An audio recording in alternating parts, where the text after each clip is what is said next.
Hey guys, how's it going? I'm back from my various vacations. It wasn't 4 straight weeks of vacations, but it was kind of chopped up in there, so it was pretty hard to do videos, but we're back now. So the first vacation I went on was actually just one with my family. We went over to Vancouver Island. Very nice. We rented a vacation rental there. Quite nice. The second vacation I went on was actually back to Ontario, where I'm from, and what we do every year, me and my high school friends go up to one of my friends' cottage, and it's cottage life. Let's just leave it at that.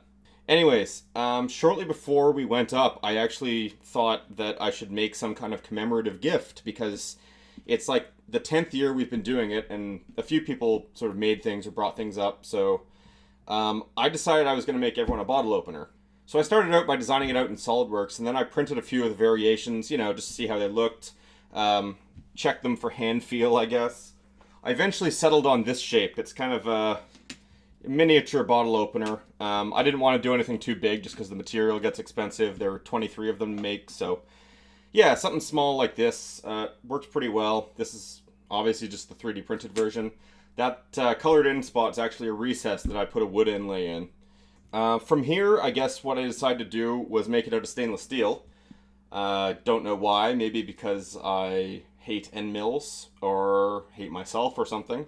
I actually made one out of aluminum as a test for all the toolpaths, and that was actually quite quick. It was a pleasure to do. It took, 10 minutes on each side, and it was done. The stainless steel ones took a lot longer. They took about, one of them, I think, one side was 20 minutes, and the other side was maybe 10.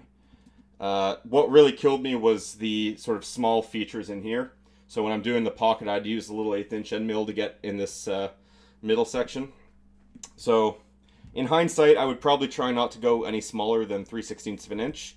The 3/16 of an inch end mill I had was actually an ISCAR end mill.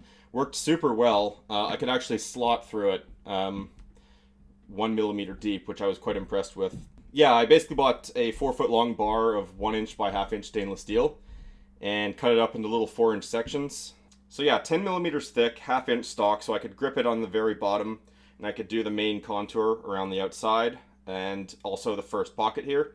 Nice big chamfer around the outside. And yeah, so first operation, I basically ended up with this with a little 1/16 of an inch hat on the bottom.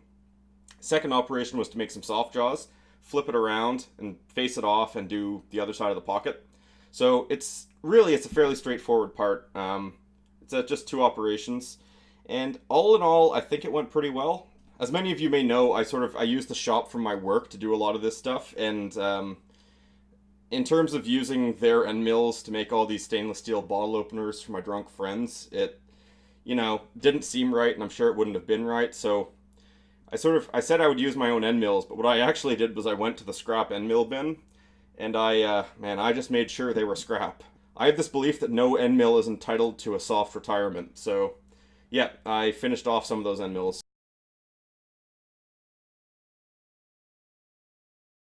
The shop at my work actually gets rid of end mills when they start not performing as expected, which makes sense. I mean, we do process-based stuff, so if you have a dull end mill, you can't rely on it to finish a part. So rather than redo a part that had an end mill break in the middle, we just remove the end mill when it starts wearing out. So we have lots of kind of sharp end mills that we don't use anymore, so I basically use those. I went through a lot of them. When I had the pieces cut out, they just looked like this. Then I went around with, you can kind of see it. I went around with what's called a paint pen. So it's just a pen that's got some paint in it. And I painted all the corners. Now, we're just going to take some midnight black and we're just going to fill in the corners here. And we're just going to put a happy little tree. There. That's nice. The idea there was that if there were any gaps between the wood and the metal, I didn't want them to show up as shiny when you sort of move it through the light. So I did that. That turned out to maybe not be the best idea. When I went to polyurethane the wood, I think some of the ink may have come back into solution with the polyurethane, and it kind of bled into the wood on some of them, so I had to actually chisel out the wood and redo those, which was a little bit annoying, but lesson learned. The handle inlays are actually just about 1 millimeter thick, so they're not very thick. Just laser cut those. I did a raster engrave for the names. You can't really use a vector engrave or it'll just blow through the wood, so raster engraved the whole thing, then I just cut it out with sort of a 20% power. and that seemed to work pretty well. From there, I actually glued the wood into the recesses using high viscosity cyanoacrylate glue. I'd started by using epoxy, but I found I couldn't spread it well enough. I found that it would sort of clump up in one space, and you'd have sort of hollow spots behind the veneer, which felt really cheap. So yeah, high viscosity cyanoacrylate. You can't use low viscosity because even though it would spread out better, that would actually seep into the wood, and that would then interfere with the finishing. For the finishing, I just used a wipe-on polyurethane. I wanted it to be resistant to things like thumbprints or dirt and stuff, but I didn't want it to have that sort of shiny furniture look. So, a very light coat of that. And then from there, I put them in these little velvet bags, and I put the bags over the neck of a beer, and I gave everyone a beer at the cottage, and yeah, it turned out really great. One thing I've always enjoyed doing is making people gifts. I started out doing kind of woodworking stuff, but found I didn't have the steady hands or attention to detail that a lot of woodworkers seem to have. I'm also hopeless at finishing wood. I don't know why. I don't get it. I never will. That's fine. But yeah, I've always enjoyed making people gifts. So now that I do metalworking, I make people sort of predominantly metal gifts. And yeah, it works out well. A lot of people don't have the ability to work with metal at home. So people who can do metalworking, it's very special. And yeah, people seem to really appreciate it. So anyways, yeah. That's the sort of spiel about why I made some bottle openers. Again, it was 23 in total. It took me a long time, but fortunately I got some footage of it, so here we go.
One idea I had for these bottle openers was for people who might want to support the channel but not necessarily do the Patreon route, which is sort of a monthly subscription, would be to put them on Shapeways. So Shapeways is a 3D printing website.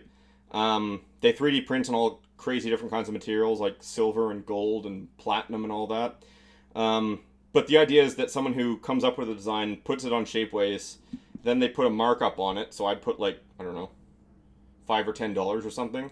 And then that gets added to the price, and then basically people can order the thing and Shapeways will print it and polish it and send it out and all that. And the markup goes to the person who made the CAD model. So yeah, I don't know. Let me know if you think that would be interesting. I think it would probably, I'd aim for each of these probably being, I don't know, $30. The way it is now, it's a solid piece. It would be $80, but I think that's too much. So I might try some fancy volume reducing tricks, maybe just try to get that price down a bit. But yeah, let me know in the comments what you think about that. It might just be a nice kind of one-off way I can drop ship something to you, I guess. I know it would be really nice to have these machined. Maybe I'll do a run of these someday to give out, but yeah, until then, I think Shapeways might be a good option. Shapeways hasn't given me anything for saying that, just so you know. It's just a website I happen to know about. So yeah, let me know in the comments what you think about that, and I may follow through with that and I may not. Anyways, guys, thanks a lot for tuning in and watching. I think I may come back with one more spot welder video, just the machining footage, and then I'm going to go back into CNC lathe. I jumped the gun and ordered some parts, which is annoying because the design's not finished, and that's what tends to ruin me in the end. But I have been designing in a flurry, so hopefully I can at least do an intro video or the teardown video of the old one. Anyways, guys, thanks a lot for watching. Cheers!